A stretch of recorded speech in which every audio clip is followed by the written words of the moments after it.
বাড়িতে একটি মহান মা আছে, যেই মা তাকে তার মধ্যে এই উদ্দেশ্য, তার মধ্যে এই মাকসাদ তৈরি করেছে, তার মধ্যে এই শিক্ষা দিয়েছে বলে এই ছেলে সাহাবী হতে চায়। মায়েরা আমার, বোনেরা আমার, সর্বপ্রথম বাচ্চারা ছেলে হোক আর মেয়ে হোক, যাকে দেখে বেশি শিখে ওটা হলো মা। অতএব আপনাকে সর্বদা হতে হবে কি? সুরক্ষিত। আপনাকে হতে হবে রক্ষণশীল। কোনো দিন কোনো সময় স্বামী স্ত্রীতে ছেলে মেয়ের সামনে ঝগড়া করবেন না, গালিগালাজ করবেন না, মারপিট করবেন না। কারণ আপনাদের জীবনের এ অশান্তি, এই মারপিট আপনার ছেলে মেয়ের উপরে প্রভাব পড়বে।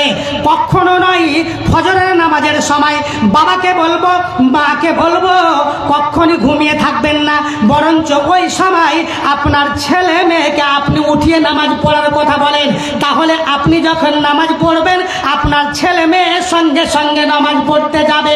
অনেক গার্জেন আছে, আমাদের গ্রামে তো লক্ষ কোটি গার্জেন আছে, যখন 50 পার হয়েছে 60, তখন তার কিচ্ছু করার নাই, হাঁটতেও পারে না, খেতেও ভালো করে পারে না, তো নামাজ এখন পড়ছে ঠেলাই পড়ে।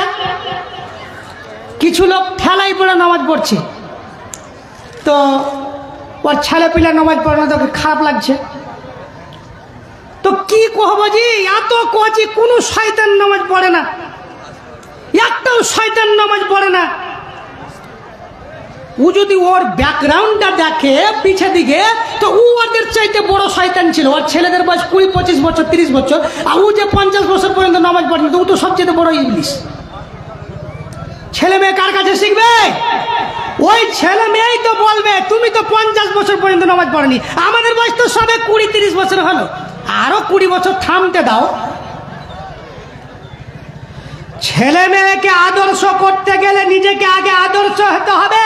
এই জন্যই না আল্লাহর নবী বলেছেন, কুল্লু মাউলুদিন ইউলাদু আলাল ফিতরা, সব সন্তান সন্ততি ফিতরাতের উপরে তৈরি হয়, ইসলামী চিন্তাধারার উপরে সৃষ্টি। ও পয়দা হয়, ও দুনিয়াতে জন্মগ্রহণ করে, কিন্তু ফাআবাওয়াহু ইউহাব্বিদানিহি, ওর বাবা মা যদি ইহুদি হয় তাহলে তার সন্তান ইহুদি হবে।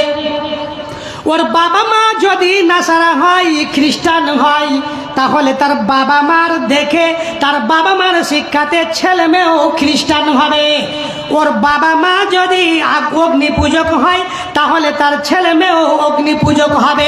আপনি বলবেন মোল্লা সাহেব ওর বাবা তো মুসলমান, তাহলে ওর ছেলে চরিত্রহীন হলো কেন?